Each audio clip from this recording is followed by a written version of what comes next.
আপনি এমন করে রেখেছেন, এত পাওয়ার আপনার। হে আল্লাহ রহমান রহিম, আল্লাহ আপনার এগুলি কী করবে আমি জানি না, একমাত্র আল্লাহ জানে এগুলার শাস্তি আপনাকে আল্লাহ তাআলা কি দিবে। বাচ্চাগুলা রান্না করতে পারে না, বাচ্চাগুলাকে আমি যে একটু রান্না করে মাঝে মধ্যে দিয়ে আসতাম সেটা পর্যন্ত আপনি বন্ধ করে দিচ্ছেন। বাচ্চাগুলোর সাথে কথা বলাটা পর্যন্ত বন্ধ করে দিচ্ছেন। আপনার এক একটা উদ্বেগ, এক একটা পথ সব কিছু বন্ধ করে দিচ্ছে।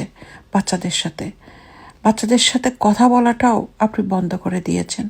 বাচ্চাগুলাকে যে একটু খাওয়া রান্না করে দিয়ে আসবো, বড়টা তো সেটা পারে না। আপনি কতটা হিংস্র। আপনি সেদিন ফোনে বলছিলেন যে অর্ডার করে খাবে, অর্ডার করে খাবে, তারপরে হচ্ছে যে টেকওয়ে খাবে। যদি টেকওয়ে খায় তাহলে সেদিন পুলিশ নিয়ে এসেছিলেন, বলছিলেন, পুলিশ পাঠালেন যে ওরা আমার কাছে স্বাস্থ্যসম্মত খাওয়া পাচ্ছে না, এটা একটা দোষ ধরলেন।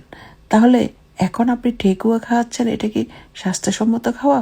কিন্তু সবচেয়ে বড় কথা হচ্ছে ছোটজন কিন্তু মায়ের হাতের খাওয়া খায়, ও ঘরের খাওয়া খায়, ও কিন্তু বাইরের খাওয়া খায় না, ও টেকওয়ে খাওয়া খায় না, হঠাৎ খায়, একটু করে খায়, কিন্তু ও সাদা ভাত খুব পছন্দ করে, ও ঘরের খাওয়া পছন্দ করে, ও চিকেন ক্যারট পছন্দ করে।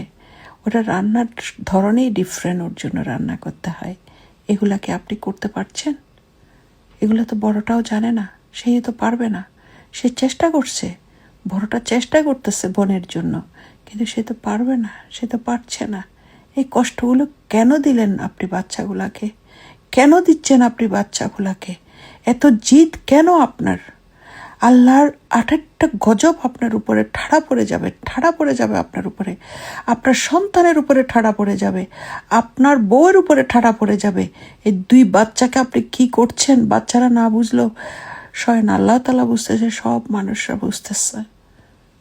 আপনি ধ্বংস হয়ে যাবেন। আল্লাহ যেন আপনার ধ্বংসটা আমাকে এই দুনিয়াতে দেখায়, এই দুনিয়াতেই যেন আপনার বিচার হয়।